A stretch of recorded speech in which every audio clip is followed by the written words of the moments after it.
May aso kami sa pamilya na mahigit 20 years old na. Siya, si Bantay. Parte na siya ng aming pamilya simula pa lamang noong ako'y nasa kindergarten.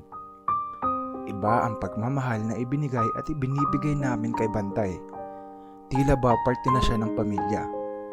Hanggang ngayong nagkatrabaho na ako, ganun pa rin ang turing namin sa kanya. Dito lamang mga nakaraang buwan, pansin na ng buong pamilya ang panghihina ni Bantay. Palagi na lang nakahiga at hindi na kumakain. Umaabot mahigit kalahating araw siyang tulog. Ramdam na ang sakit niya.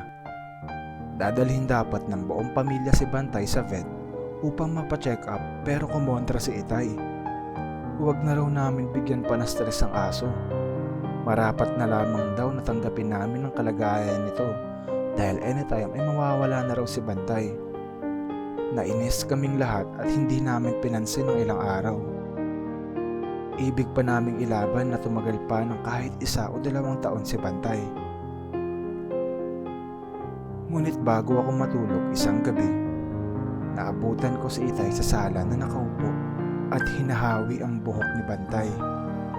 Tila ba parang bagong sanggol niya ang paghawi niya. Nagtago ako at pinakinggan si Itay.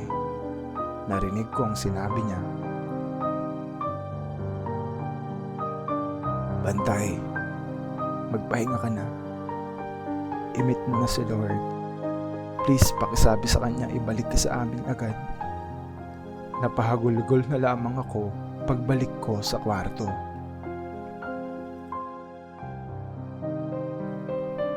Salamat sa panonood. Click the subscribe button and notification bell for more videos.